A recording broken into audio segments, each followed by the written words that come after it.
زندگی کا یہ حصہ بھی کتنا اذیت ناک ہوتا ہے، جس میں سب کو لگتا ہے کہ آپ بہت خوش ہیں، لیکن حقیقت صرف آپ کو پتہ ہوتی ہے کہ آپ اندر سے کتنے ٹوٹے ہوئے ہیں۔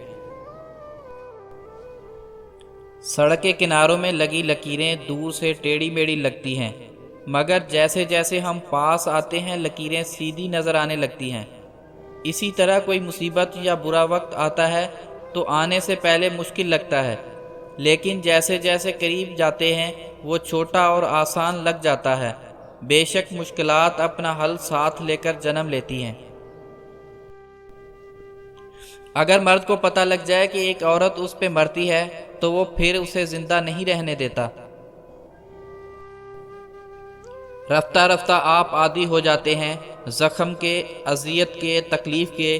شاید زندگی ہمیں تمام عمر یہی سکھاتی ہے، شاید یہی انسان کی عمر بھر کا حاصل ہوتا ہے، شاید یہی ایک ذریعہ ہوتا ہے خاک کو پھر خاک میں ملانے کا۔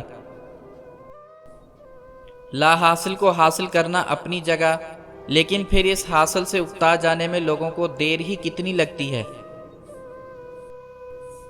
درد خود بھی بے زبان ہوتا ہے اور انسان کو بھی بے زبان کر دیتا ہے۔ جب وقت پر دو لفظ بھی کہے نہ جا سکیں تو وقت گزرنے پر لمبی چوڑی کہانیاں سنانے کا کوئی فائدہ نہیں ہوتا۔ ہم عجیب لوگ ہیں، کبھی تو بڑی سے بڑی حقیقت کو نہیں مانتے اور کبھی محض آنکھوں یا پھر محض کانوں پر اس قدر بھروسہ کر لیتے ہیں کہ وہی دیکھنے لگتے ہیں جو ہم چاہتے ہیں۔ ہوتے ہیں ایسے بھی لوگ محض چند الفاظ کے استعمال سے دوسروں کی عمر بھر کی ریاضت کو مٹی میں ملا دیتے ہیں۔ دوسروں کے جذبات کا احترام کیجیے۔ ممکن ہے آپ کی نظر میں ان کے جذبات کی کوئی اہمیت نہ ہو، لیکن ان کے یہی جذبات ان کے لیے زندگی جینے کی سب سے بڑی وجہ ہو سکتے ہیں۔ یوں لگتا ہے جیسے انسان کی عافیت لا علمی میں ہی ہے۔ بس وہی وقت اچھا ہوتا ہے جب آپ کسی کی اصلیت نہیں جانتے۔ پرانے رابطوں کو پھر نئے وعدے کی خواہش ہے، ذرا ایک بار تو کہنا محبت مر نہیں سکتی۔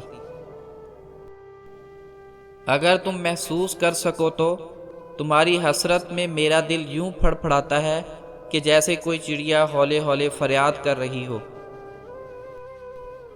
اگر کوئی مرد محبوبہ کے ہوتے ہوئے کسی اور لڑکی کی تعریف کرے یا اسے دیکھے تو سمجھ جائیں وہ آپ سے محبت نہیں کرتا۔